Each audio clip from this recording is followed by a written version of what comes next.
All right, ladies and gentlemen, this is the Marketing Pulpit. I am Robert Gatewood, your host. I'm here every Friday at 10:30 a.m.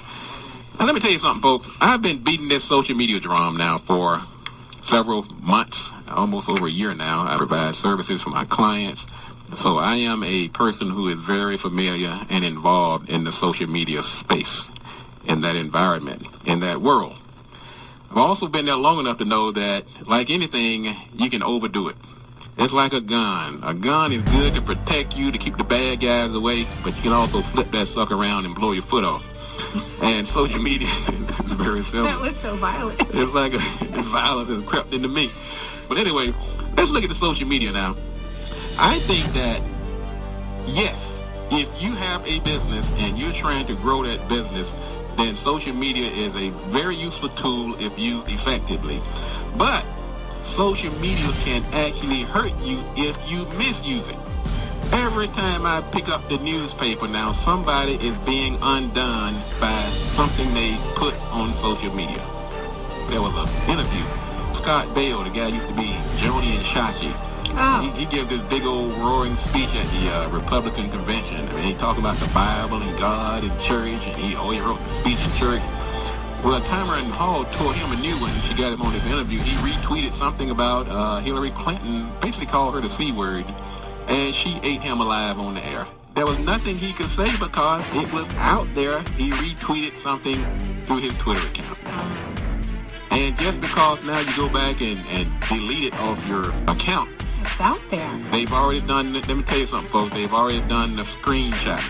They save the screen. All you gotta do is control print screen, and you can save any computer screen out there. So if you see something, that's just a little tip, folks.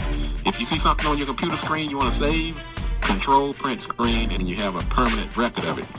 And I know some of you all are saying, well, shoot, man, this is me. Nobody telling me what to do. Well, let me tell you something, folks. It's all about what you're trying to do in life. If you want to go live in a cave somewhere and live off the land, eat berries and nuts, that's fine. Put anything out that you want to. But if you're trying to get a job, you're trying to go to school, if you're trying to get into politics, you're trying to still Grow your business. not run afoul of the law, then you've got to be careful about what you put out here in the social media space. So I'm going to give you 7 ways how social media can hurt you, and this is where people have really gotten in trouble. Number 1 is employment. Your employers and future employers are monitoring social media for negative statements and violations of company policy. You go out here, you get this job, you work, you've gone to school, you got your degrees, you went through the interview process, and then the next thing you know, you're being called into the office. Hey there, Tyrone. We didn't realize that you were threatening to overthrow the country.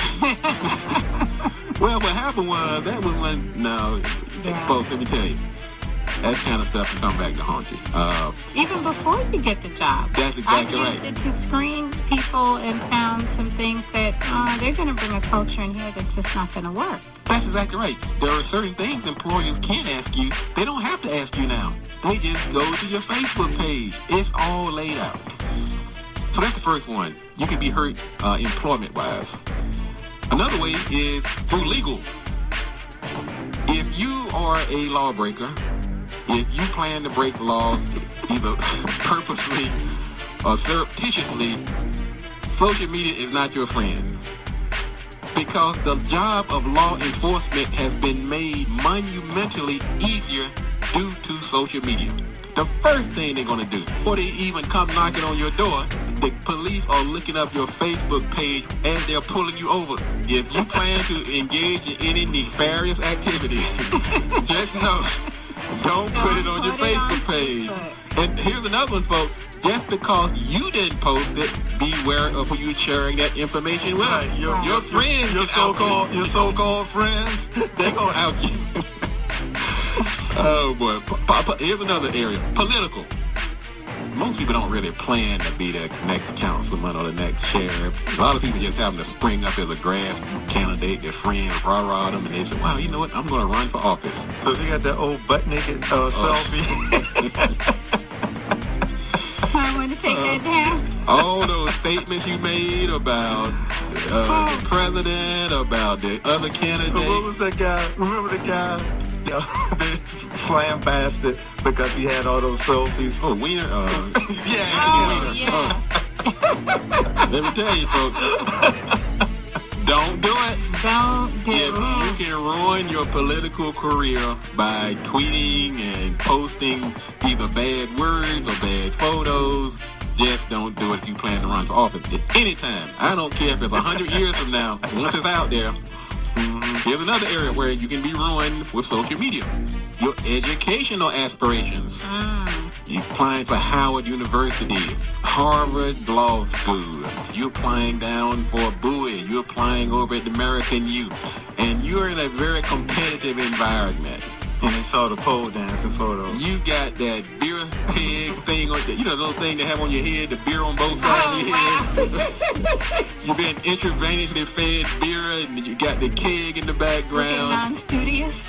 Let me tell you something, folks. Academians are notorious for checking out your Facebook as part of that selection process. Yeah. And even once you're in school, when they're trying to make certain decisions on who's going to be in what committee or what person's going to get certain position or internship, they will check you out. And when these schools are trying to make a decision, they've checked out your LSAT scores, your MCAT scores, your GRE scores, and they're trying to decide between Missy and Aisha. Having that half-naked photo on your Facebook page is not going to help your cause. That's true. All right, here's another one. Financial. Some of you guys out here right now are looking for investors. You're looking for partners to grow your business.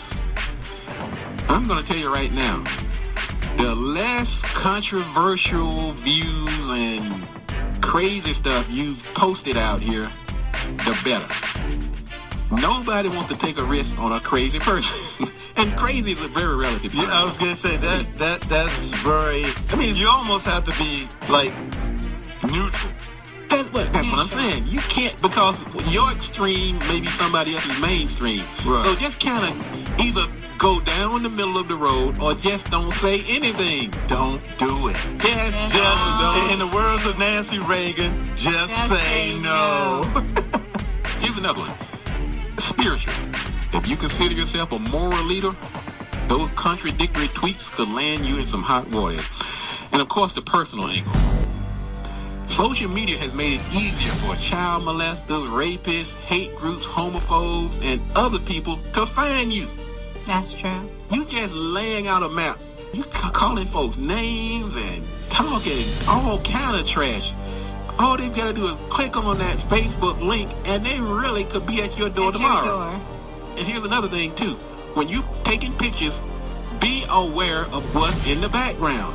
Oh, yes. You got the house number in the background. You got your kids in the background. You have License information. plate number. All this information.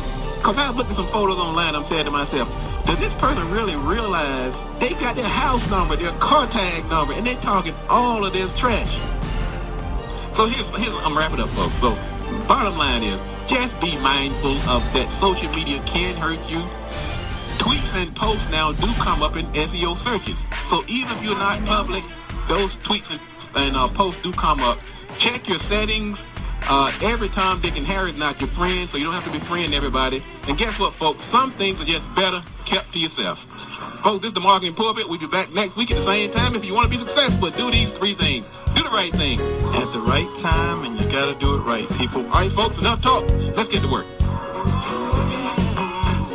1450 WOL. Good morning, I'm Nick Bovey. Here's the latest from News1.com, brought to you by Let's Safe America.